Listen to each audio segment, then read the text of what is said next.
The morning sun peeked through the tall windows of Wilson Music Academy, casting long shadows across the polished wooden floors. Isabel Rodriguez moved quietly through the hallway, pushing her cleaning cart with practiced ease. The wheels squeaked slightly. She made a mental note to oil them later. It was 6:30 a.m., and the building was still peaceful, just how she liked it. Isabel had been cleaning at the academy for 3 years now. She knew every corner, every dust-prone ledge, and which practice rooms accumulated fingerprints the fastest. The prestigious music school housed 12 grand pianos, countless instruments, and hundreds of talented students who rarely noticed her presence. She started her routine in the main performance hall, dusting the grand Steinway that dominated the stage. This piano was her favorite, a majestic instrument with a rich, warm tone that filled the room even when played softly. Isabel ran her cloth gently over its sleek black surface, careful not to press any keys. She'd been told firmly on her first day never to touch the instruments beyond cleaning their exteriors. "These pianos cost more than you'll make in 10 years, Mr. Patterson, the facility manager, had said with a dismissive wave of his hand. "Just dust and move on." Isabel had nodded and kept quiet. What would be the point in telling him that once, in another life, her hands had danced across keys just like these? By 8 a.m., students began arriving. Isabel shifted to cleaning the practice room hallways, working systematically as music started to fill the building. A violin scratched out scales from room 3. A trumpet blared arpeggios from room 7. And from room 12 came the sound of Chopin, El Bao, Nocturne in E-flat major, that made Isabel pause midway through wiping a window. The young man playing had technical skill but was rushing through the emotional passages. Isabel closed her eyes briefly, remembering how her old teacher had described this piece. Like stars appearing one by one in the night sky, each note should have space to shine. She continued cleaning, moving from room to room as the day progressed. Students hurried past her in the hallways, instrument cases bumping against their legs, sheet music clutched in their hands. Some nodded politely. Most didn't see her at all. During lunch, Isabel ate her sandwich on a bench outside, watching students gather in laughing groups on the lawn. Their lives seemed so different from hers, full of potential and promise, unburdened by the weight of dreams deferred. Afternoon brought a master class in the main hall. Isabel wasn't scheduled to clean there, but she found reasons to dust the trophy case just outside the doors, which stood slightly ajar. The visiting pianist was talking about interpretation. "Music isn't just notes on a page," the woman said, her voice carrying into the hallway where Isabel pretended to be absorbed in her work. "It's the space between the notes, the breath, the anticipation." Isabel smiled to herself. Her own teacher had said something similar, long ago in a small studio in Medellin where the paint peeled from the walls, but the upright piano had been perfectly tuned. At 3 o'clock, Isabel cleaned the faculty offices. Professor Winters, the composition teacher, was working late. He barely glanced up as she emptied his trash bin. "Excuse me," she murmured, reaching past him to dust his bookshelf. He replied, not looking away from his computer screen. On his desk sat a student's composition, covered in red marks. Isabel caught a glimpse as she wiped down his side table. The time signature changed too abruptly between measures. The chord progression in the middle section didn't resolve naturally. She could see the problems immediately but continued cleaning in silence. The day wore on. By 5 o'clock, most students had left, but music still drifted from a few practice rooms. Isabel mopped the main lobby, her movements in rhythm with a Bach prelude coming from down the hall. As she wrung out her mop in the maintenance closet, her phone buzzed with a text from her daughter, Lucia. "Going to Tina's to study. Back by 9. Love you." Isabel texted back quickly. "Okay, leftovers in fridge. Love you too." Lucia was 16 now, smart and determined. She wanted to be a doctor someday. Isabel worked 2 jobs to make sure that dream wouldn't slip away like her own had. At 6, as Isabel was finishing the last hallway, Dr. Reynolds, the academy director, emerged from his office.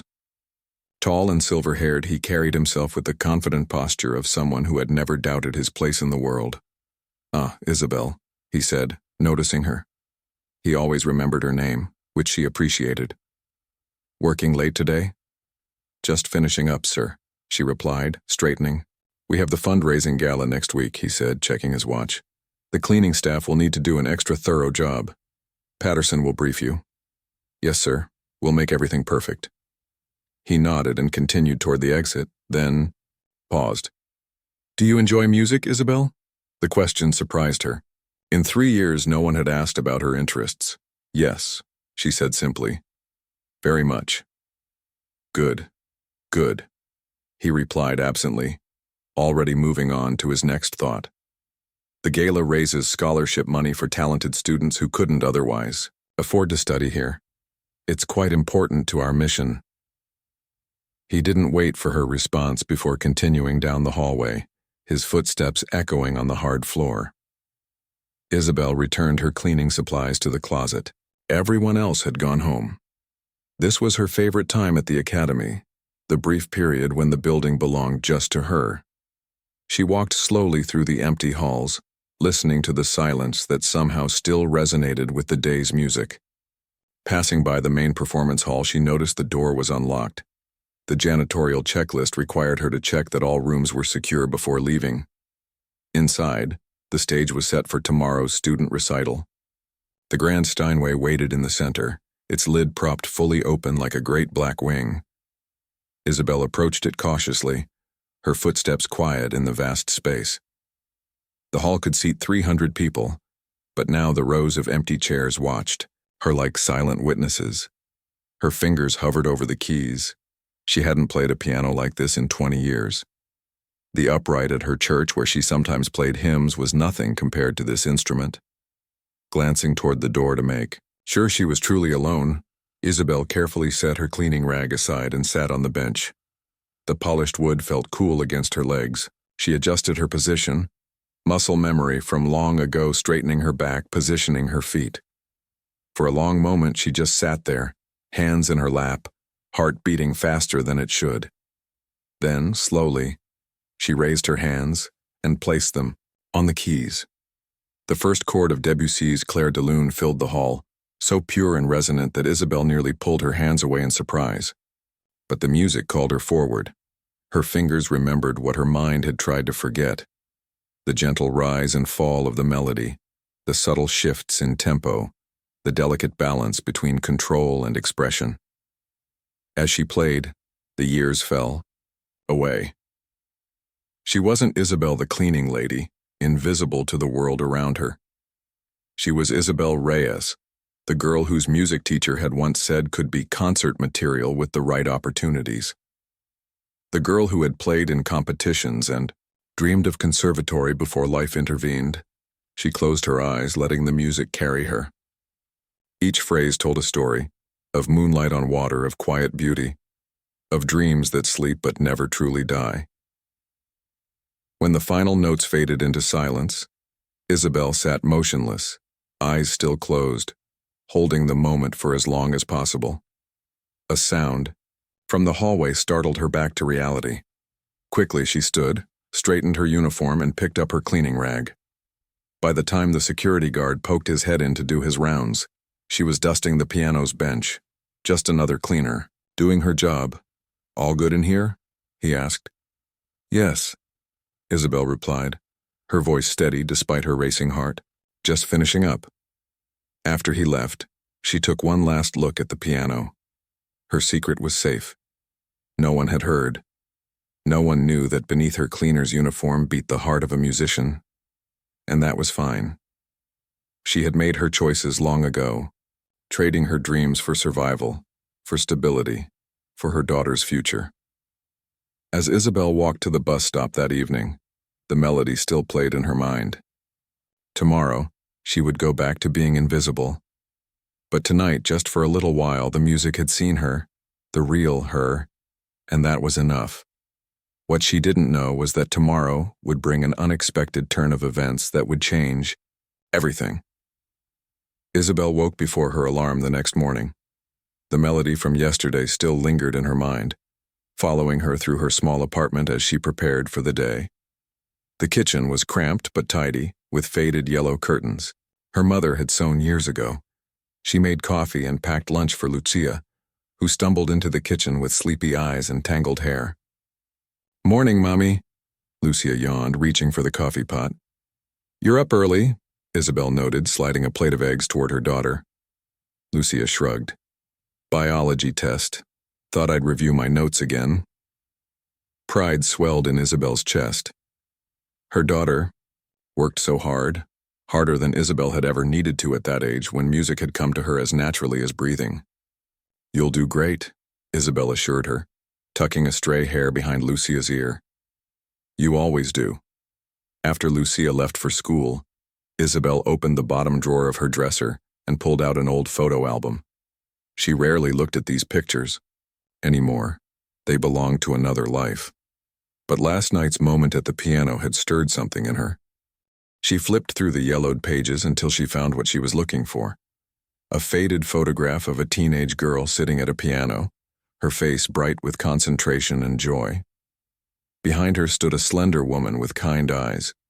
Isabel's first teacher, Mrs. Ortega. Isabel traced the outline of the piano in the photo.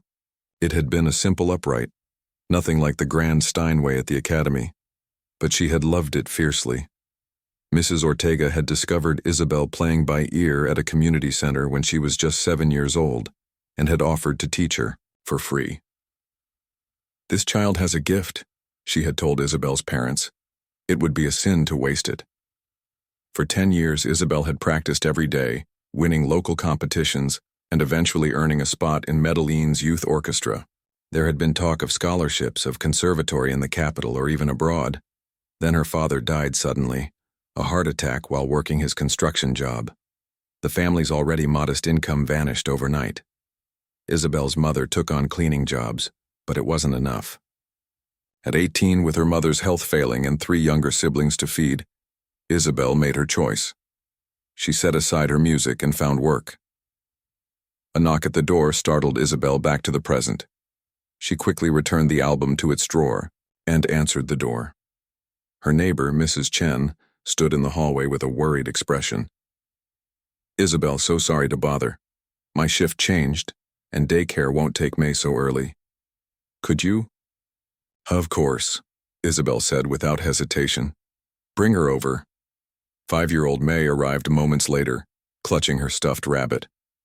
Isabel settled the little girl at the kitchen table with paper and crayons before finishing her own preparations. "For work, can you sing the piano song?" May asked, coloring intently.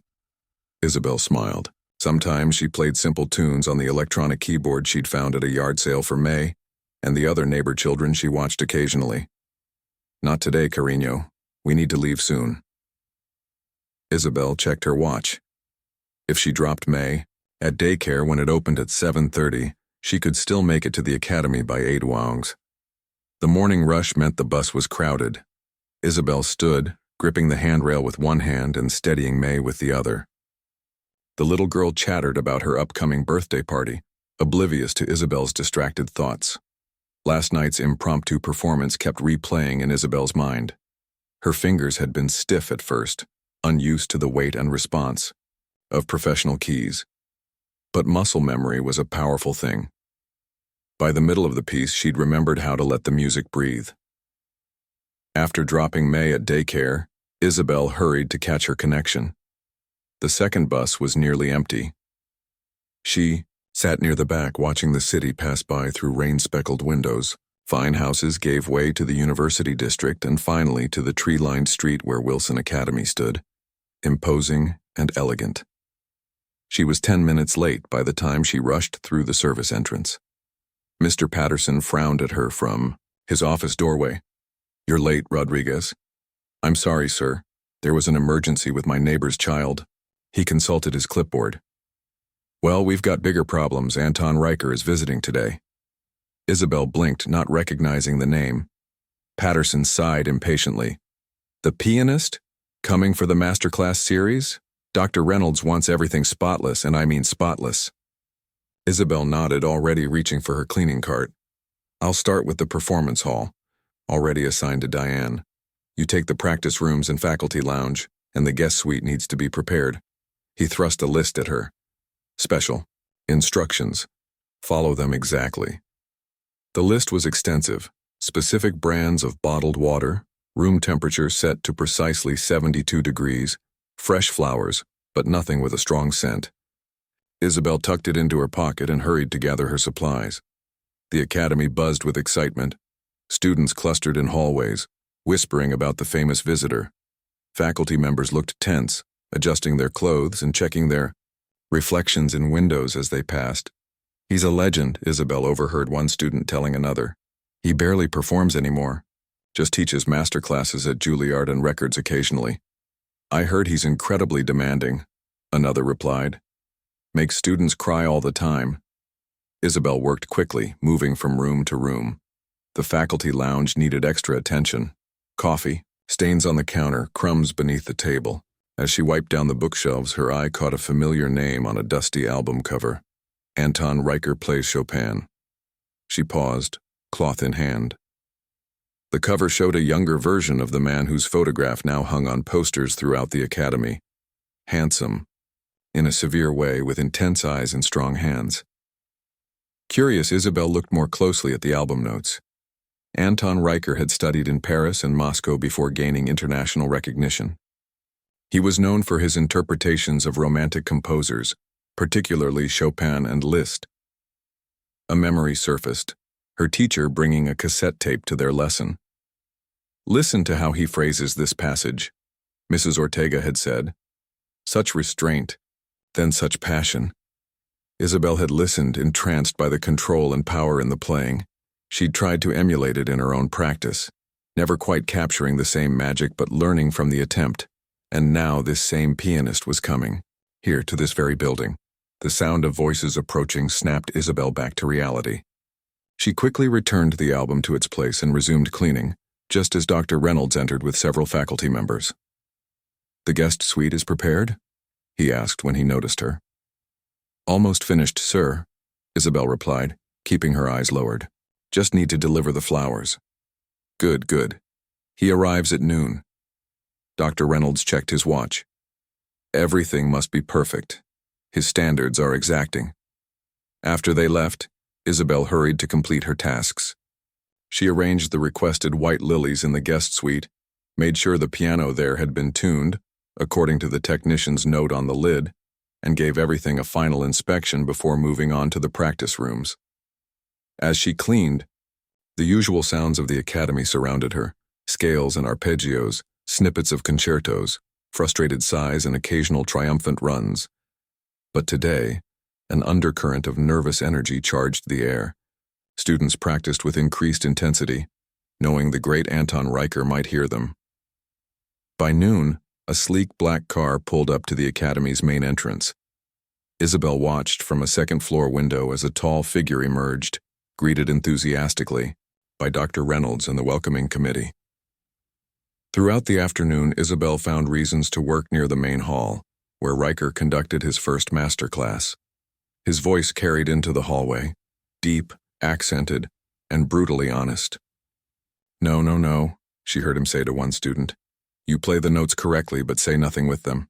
Again from the beginning. This time, tell me a story." Later, as Isabel mopped the hallway outside the hall, the door opened and students filed out.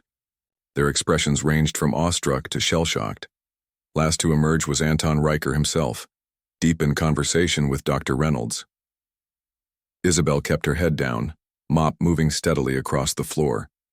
But as the men passed, Riker stopped abruptly, his shoe inches from her freshly mopped surface. "Pardon," he said, stepping carefully around her work area. It was a small courtesy, but so unexpected that Isabel looked up in surprise. Their eyes met briefly. His were tired but observant, taking in her uniform, her worn hands, her startled expression. Then Dr. Reynolds said something about the evening's schedule, and Riker's attention returned to him. They continued down the hallway, voices fading. Isabel finished her work, mind drifting between the present and the past. She thought of the girl in the photograph, the one who had once dreamed of playing on stages around the world. That girl seemed like a stranger now, separated from Isabel by a lifetime of practical decisions and necessary sacrifices. Yet last night, for a few minutes, that girl had returned. As Isabel gathered her things to leave, a notice on the bulletin board caught her eye. The Academy was hosting a special fundraising gala in 3 days' time. Anton Riker would perform, along with selected faculty members and one outstanding student. Tickets were $500 each, with proceeds going to the scholarship fund. Isabel smiled, faintly. A different world indeed. She would be there, of course, not as a guest, but as part of the catering staff. The cleaning company often loaned employees to the catering service for big events. She glanced at her watch and hurried toward the bus stop. Lucia would be waiting for dinner, and Isabel still needed to stop at the grocery store. The day's work had left her hands dry and her back aching, but her mind felt strangely light. For the first time in years, music had reclaimed a small corner of her heart. Not as a painful reminder of what might have been, but as an old friend, patiently waiting to be remembered. The night of the gala arrived with a steady spring rain that turned the Academy's windows into shimmering mirrors. Isabel arrived 2 hours early with the catering staff, dressed in the required black pants and white button-up shirt. Her hair was pulled back in a neat bun, and she wore the small pearl earrings that had been her mother's, her one concession, to the special occasion. The grand hall had been transformed. Crystal chandeliers cast a warm glow over tables draped in cream-colored linen. Centerpieces of white roses and silver candelabras adorned each table. On the stage, the magnificent Steinway gleamed under carefully positioned spotlights, its lid raised to full height. "You're on drink service," said Carlos, the catering manager, handing Isabel a tray. "Circulate with the champagne during the reception, then help at the bar during the performance." Isabel nodded, mentally rehearsing the route she would take, through the crowd. She had worked enough of these events to know the rhythm, how to appear when needed and vanish when not, how to keep glasses filled without interrupting conversations. Behind the scenes, the kitchen bustled with activity. Chefs in white coats prepared tiny, elegant appetizers. Waiters practiced balancing trays loaded with delicate glasses. The air smelled of herbs and butter and anxiety. Through a service door, Isabel glimpsed Anton Riker in the green room, his tall figure unmistakable even from behind. He was leaning over the piano there, not playing but studying the sheet music with intense concentration. Dr. Reynolds hovered nearby, speaking animatedly about something Isabel couldn't hear. At precisely 7 o'clock, the first guests began to arrive. They came in couples and small groups, the women in evening gowns and fine jewelry, the men in dark suits and polished shoes.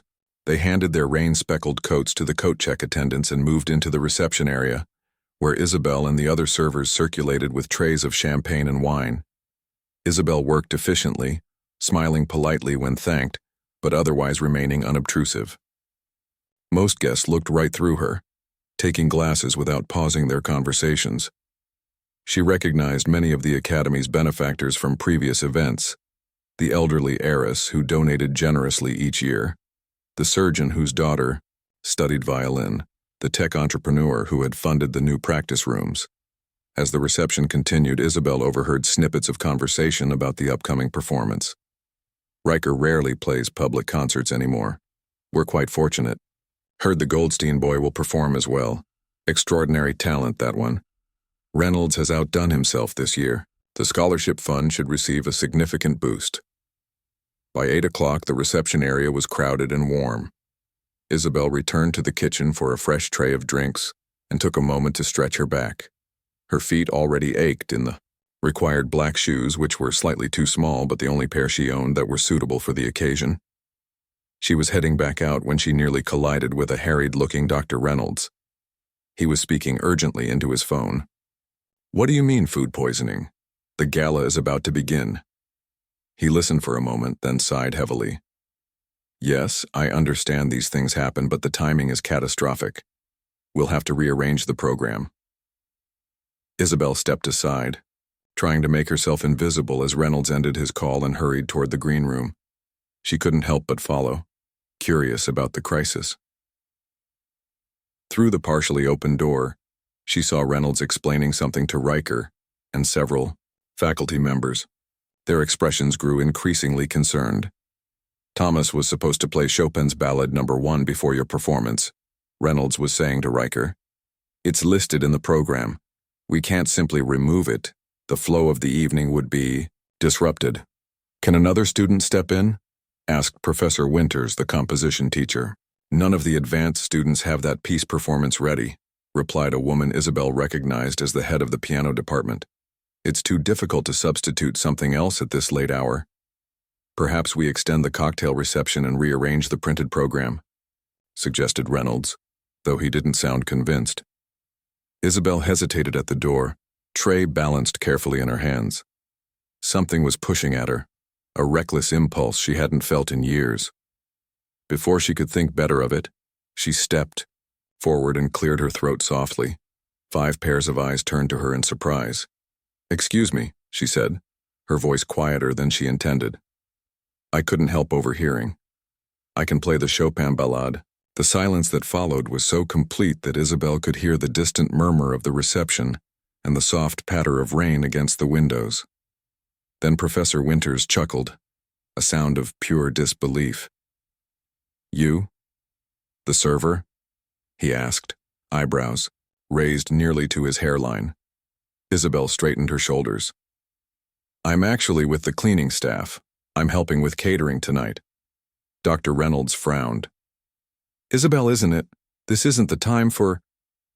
I studied piano for 10 years, she continued, the words tumbling out before her courage could fail. In Columbia, I know the piece well.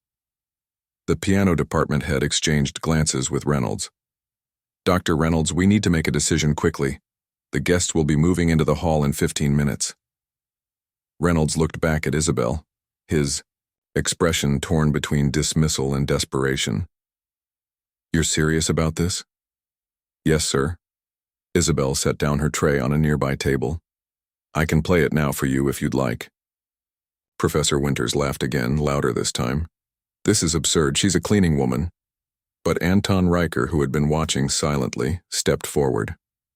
Let her try, he said, his voice carrying a quiet authority that immediately silenced the room. Reynolds hesitated, then gestured toward the piano in the green room. Very well. Quickly, please. Heart-pounding, Isabel approached the piano. It wasn't the main Steinway, but still a fine instrument. She sat, adjusted the bench, and took a deep breath. It had been years since she'd played this piece in full, though. Her fingers had traced passages of it in her dreams countless times. She began. The opening G minor chord filled the room, followed by the descending passage that introduced the main theme. Isabel felt stiff at first, acutely aware of the critical eyes watching her. But as she continued, something shifted. The music took over, flowing through her as it had when she was 17 and full of dreams. The piece told a story, beginning with melancholy building to drama and passion, then resolving with tragedy and defiance. Her fingers remembered what her mind had nearly forgotten. The technical challenges, the emotional swells, the delicate balance between restraint and abandon that made Chopin so difficult to interpret well. When she finished, her hands trembling, slightly above the keys, she didn't immediately look up. The silence in the room pressed against her ears. Then Riker spoke. Yes, he said simply. She will play. Isabel raised her head in surprise. The famous pianist was looking at her with an expression she couldn't quite read. Interest, certainly, but something else too. Recognition, perhaps, of a fellow artist. But, Professor Winters began. We don't have time for debate. Riker cut him off. This woman plays with more heart than half your students. She will open for me tonight. Dr. Reynolds looked torn. She's not dressed for... I have a concert dress, offered the piano department head unexpectedly. In my office, from a faculty recital last month, it might fit her. The next 15 minutes passed in a blur. Isabel was whisked to a small office where the piano teacher, Mrs. Garcia, she learned, helped her into a simple black dress with modest heels. The dress was a bit loose in the shoulders, but otherwise fit well enough. Where did you study? Mrs. Garcia asked as she pinned Isabel's hair into a more formal style. Nowhere formal, Isabel replied. Private lessons in Medellin. My teacher wanted me to apply to conservatory, but she trailed off, not wanting to share her whole life story in these frantic moments. Mrs. Garcia nodded, seeming to understand the unspoken. Well, you've kept up your skills remarkably. That was quite impressive back there. Before Isabel could respond, there was a knock at the door. Dr. Reynolds looked in, his expression still doubtful. It's time, he said. The guests are being seated. As Isabel followed him toward the hall, panic suddenly gripped her. What was she doing? She hadn't performed in public in 20 years. These people had paid $500 each to hear professional musicians, not a cleaning lady with calloused hands and worn shoes hidden under a borrowed dress. She nearly turned back, but then caught sight of Anton Riker waiting in the wings. He nodded to her once, a simple gesture that somehow steadied her nerves. Doctor. Reynolds stepped onto the stage to address the audience. Through the curtain, Isabel heard him explain that there had been a last-minute change to the program. Unfortunately, Thomas Goldstein is unable to perform this evening due to sudden illness, he said. However, we are fortunate to have found a replacement who will play the scheduled Chopin Ballad No. 1 in G minor. He paused, and Isabel could almost feel his internal struggle over how to introduce her. Please welcome Isabel Rodriguez, he finally said, his tone carefully neutral. Isabel took a deep breath and stepped onto the stage. The lights were brighter than she'd expected, making it difficult to see the audience clearly.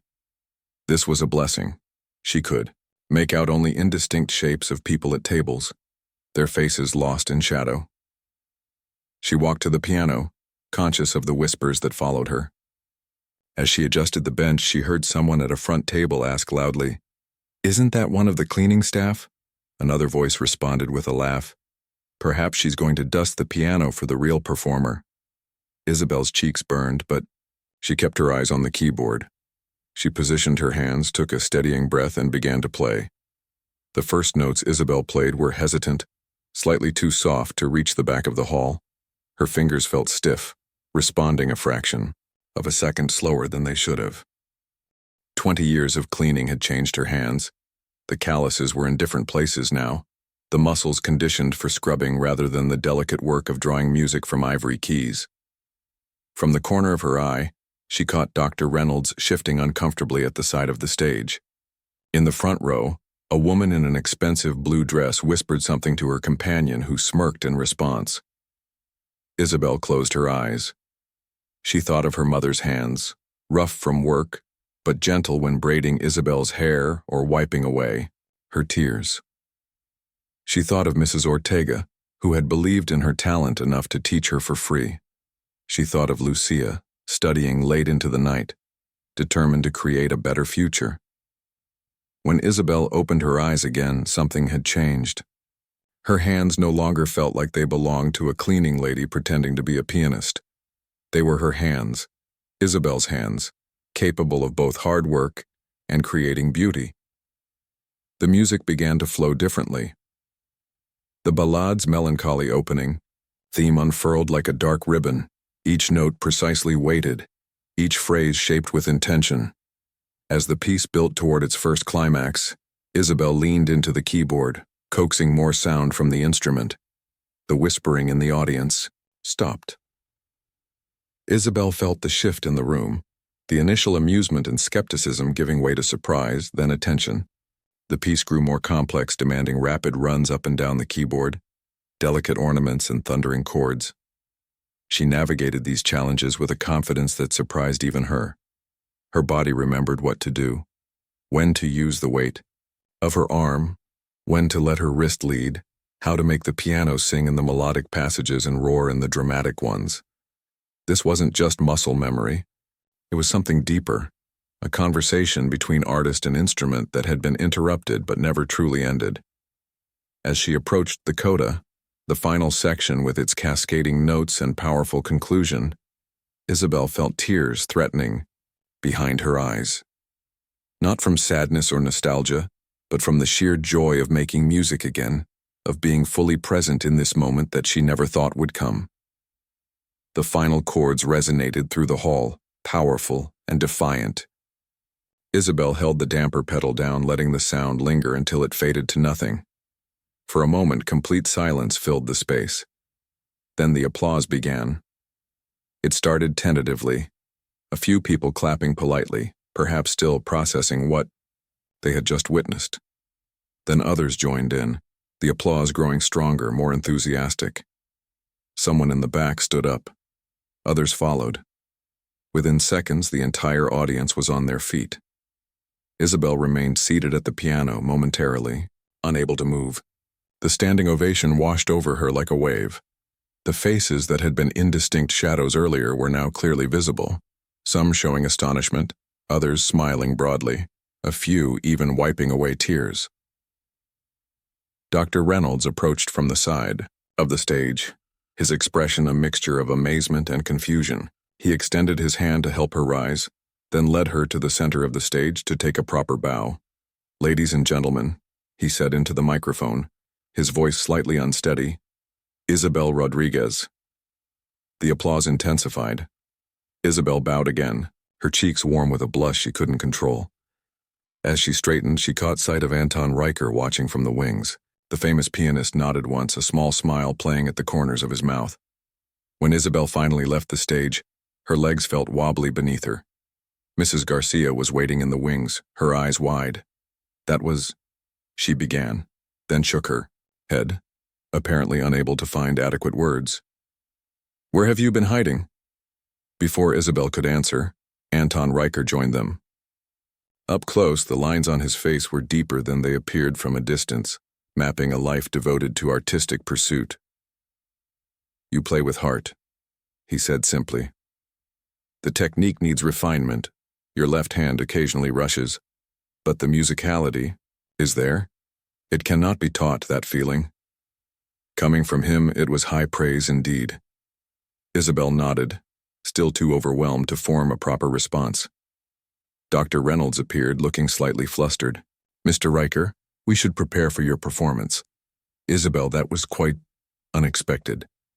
Thank you for stepping in." Isabel recognized the dismissal. She was being sent back to her place, the crisis averted, her moment in the spotlight over. Part of her wanted to protest, to claim this new space she had briefly occupied, but years of knowing her place made her nod obediently. "I should change back into my uniform," she said quietly.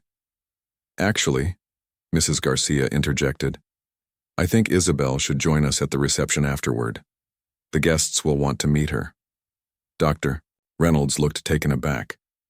"I'm not sure that's—" "I insist," Riker said, his tone brooking no argument. "After my performance." With that settled, Isabel retreated to a quiet corner backstage. She needed a moment to collect herself, to process what had just happened. She pulled out her phone and saw 3 missed calls from Lucia. Quickly she texted, "Everything. Okay? Working late. Tell you all about it when I get home." Lucia responded immediately. "All good. Mrs. Chen checking on you.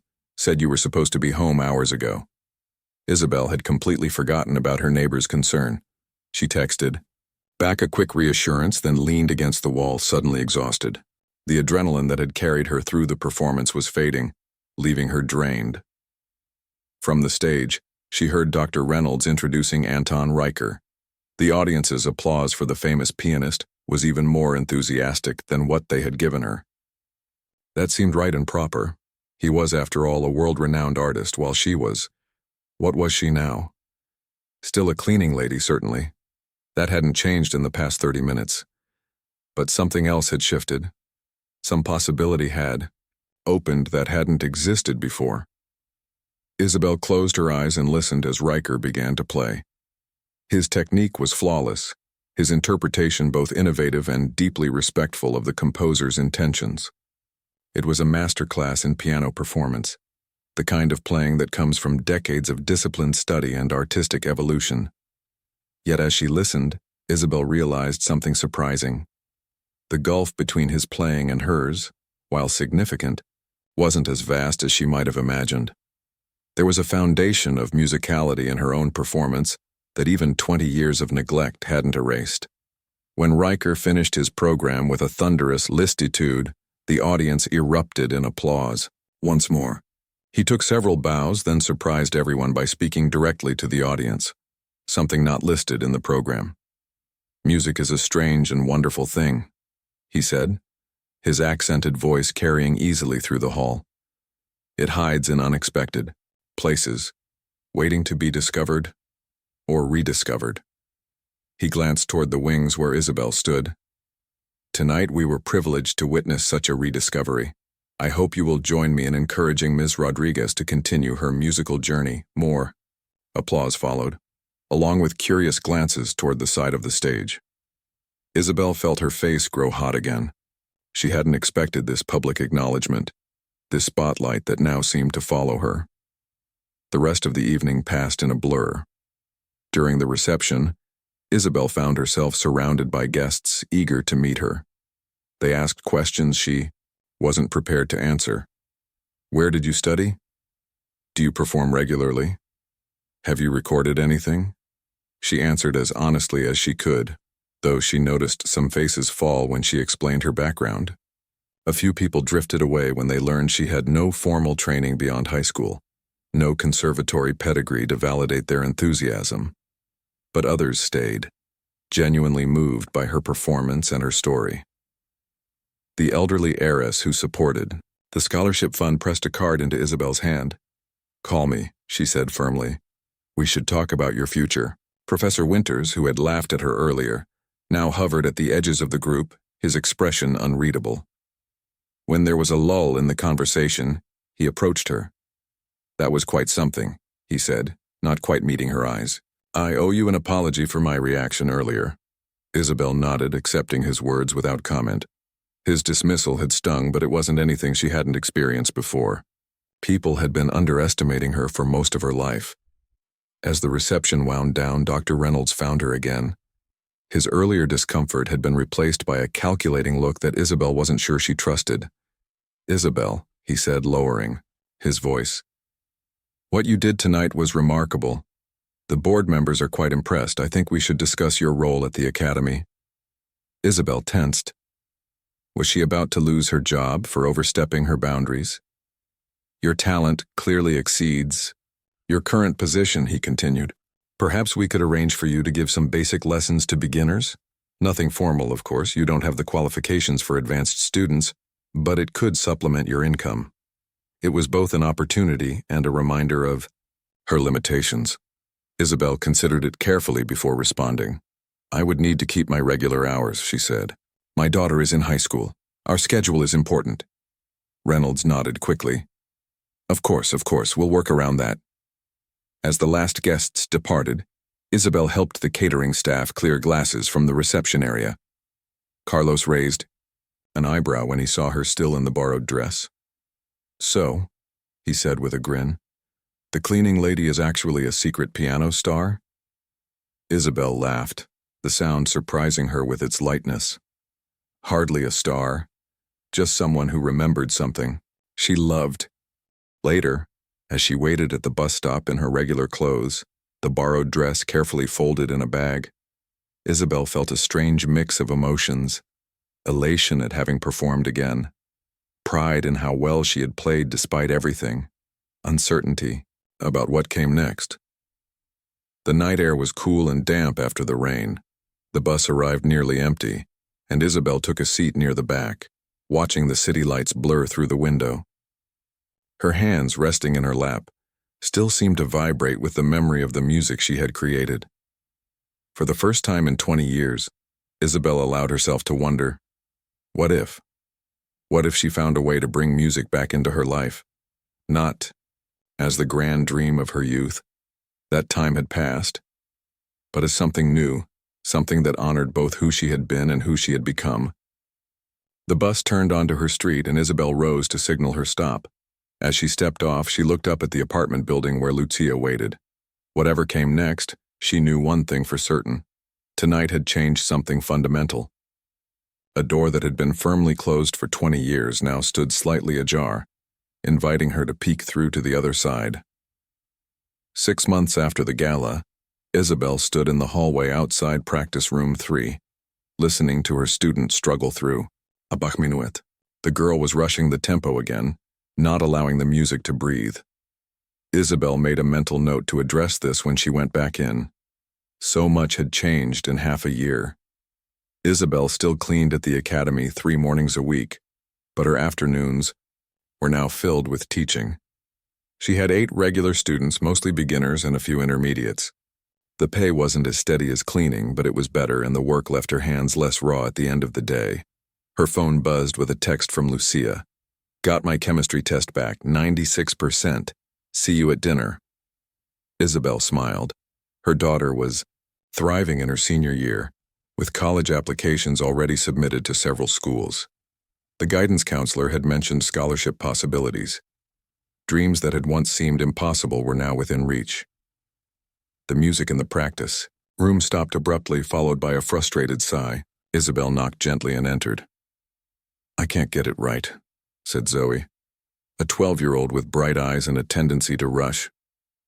"It sounds choppy." Isabel sat beside her on the bench. "Remember what we talked about with Bach? His music needs space, between the notes, like conversations between friends." She demonstrated, playing the troublesome passage at a more deliberate tempo. "Try again, but imagine each note has something important to say." Zoe nodded and began again, her brow furrowed in concentration. This time, the music flowed more naturally, the counterpoint clearer. "Much better," Isabel said when she finished. "You're really listening now." After the lesson, Isabel gathered her teaching materials and headed toward the faculty lounge. Still a strange destination for her, even after months of having limited access to it. She had her own small mailbox there now, though some of the longtime teachers still gave her curious glances when she used it. Mrs. Garcia was making tea when Isabel entered. The piano department head had become something of a mentor to Isabel, helping her navigate her new role at the academy. "How are your students progressing?" Mrs. Garcia asked, offering Isabel a cup. "Well, I think Zoe is finally understanding Bach's counterpoint, and Luis has agreed to perform in the student recital next month." Mrs. Garcia nodded approvingly. "You have a gift for connecting with the reluctant ones. Speaking of performances." She hesitated, then continued. "The board is considering adding a faculty showcase to the winter program. Nothing formal, just a way to highlight the teaching staff's abilities." Isabel understood the unspoken question. "I'm not faculty, not really." "You teach here," Mrs. Garcia countered, "and after your performance at the gala, there's been interest in hearing you play again." The gala had become something of a legend at the academy. Students who hadn't been there claimed they had, and those who had actually witnessed it embellished the story with each retelling. In their version, Isabel had played flawlessly, brought the entire audience to tears, and received a recording contract on the spot. The reality had been both less dramatic and more meaningful. Yes, she had played well. Surprisingly well for someone who hadn't touched a piano seriously in 2 decades, but there had been mistakes, hesitations, moments where her technique had failed her. What had moved people wasn't perfection, but authenticity, the raw emotion of someone reclaiming a long-buried part of herself. "I'll think about it," Isabel promised, though the thought of performing again made her stomach tighten. She had been practicing regularly on the academy's pianos during her lunch breaks and in the evenings after her cleaning shift, but preparing a formal program would require much more dedicated work. As she left the lounge, Isabel passed Dr. Reynolds in the hallway.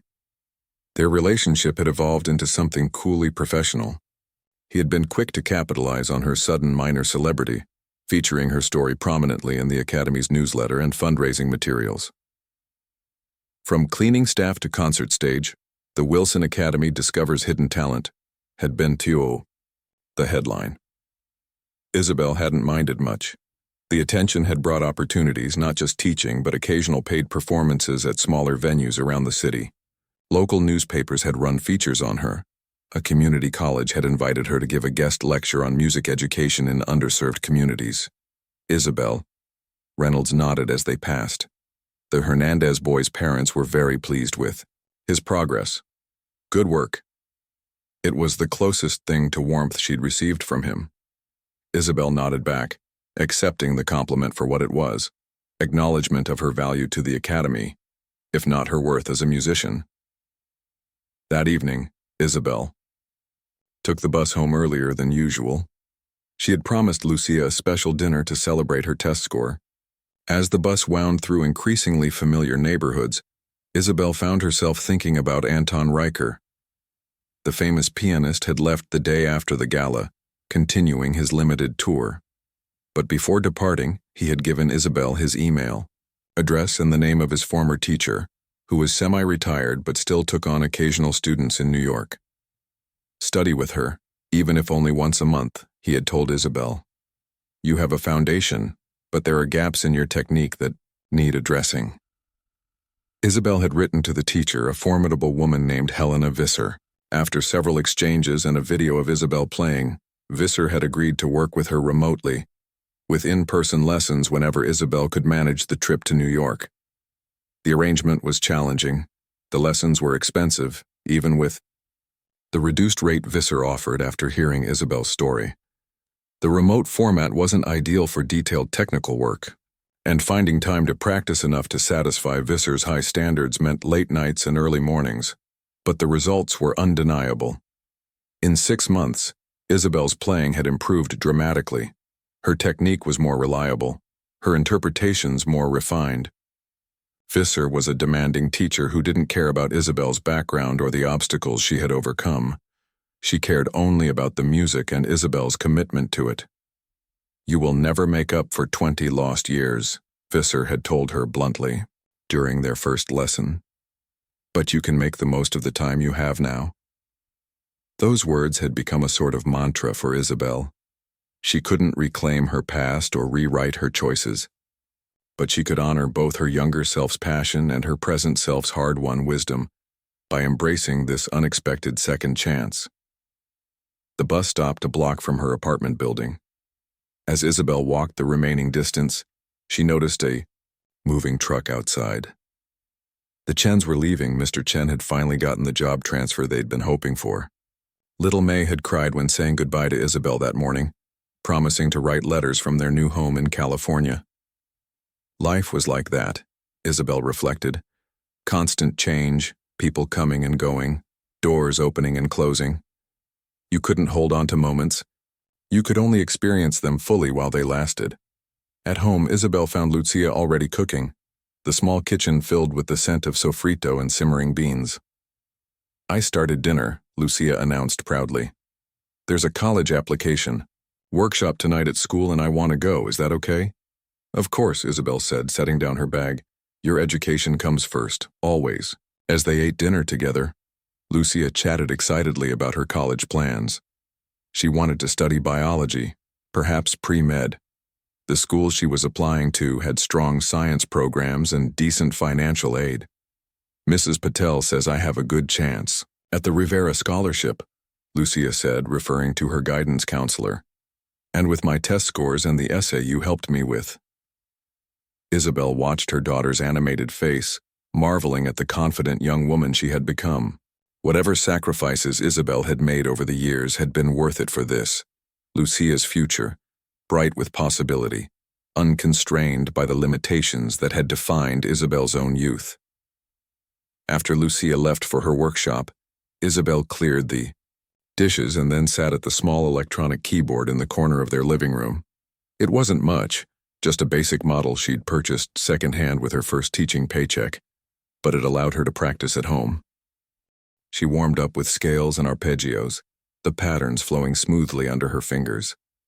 Then she turned to the piece she'd been working on for weeks, Debussy's Reflections in the Water, a composition that required both technical precision and interpretive subtlety. As she played, Isabel thought about the upcoming faculty showcase Mrs. Garcia had mentioned. Part of her wanted to decline, to keep her playing private, protected from judgment. But another part, growing stronger each day, wanted to step fully into this new identity, this integration of who she had been and who she was becoming. The piece ended, its final notes evaporating like ripples on still water. Isabel sat quietly for a moment, hands resting lightly on the keys. Then she reached for her phone and texted Mrs. Garcia. About the showcase. I'd like to play the Debussy. The response came quickly. Wonderful, I'll add you to the program. Isabel set down her phone and resumed practicing, working through a difficult passage with patient determination. Outside her window, the city continued its evening rhythm. Cars passing, people walking, lives unfolding in countless apartments just like hers. 3 days later, Isabel was cleaning the main hall when she noticed a new student waiting outside Dr. Reynolds's office. The girl looked about 16 with worn clothes and nervous eyes that reminded Isabel of herself at that age. "Are you waiting for Dr. Reynolds?" Isabel asked, pausing in her work. The girl nodded. "I have an audition for the scholarship program. Are you nervous?" "Very."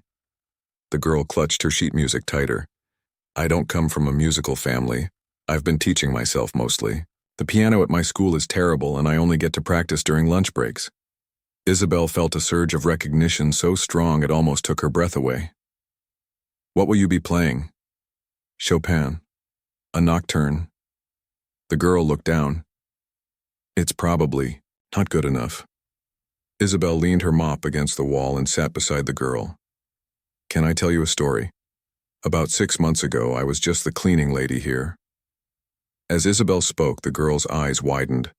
By the time she finished, Dr. Reynolds had opened his door, looking surprised to find Isabel sitting with the scholarship applicant. "Dr. Reynolds," Isabel said, standing, "this young lady is here for her audition.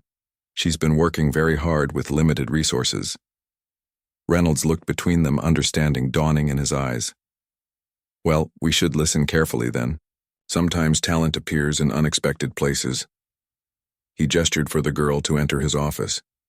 As the girl passed Isabel, she whispered, "Thank you." Isabel picked up her mop and continued cleaning, humming softly to herself. The melody was Debussy, rippling water catching the light, reflecting both the sky above and the depths below. Later that afternoon, as she prepared for her first student of the day, Isabel glanced at the framed photograph now sitting on her small desk in the teaching studio. It showed her teenage self at the piano, eyes closed in concentration, hands poised mid-phrase. Beside it stood a newer image, Isabel at the keyboard during a recent community performance, her face serene, her posture confident. Between the two photos lay 20 years of life, struggles and sacrifices, joy and loss, dreams deferred but never abandoned. Isabel touched both frames lightly, honoring the journey that connected them. Then she opened the door to welcome her, student ready to pass on what she had learned. That music, like life, offers second chances to those brave enough to take them.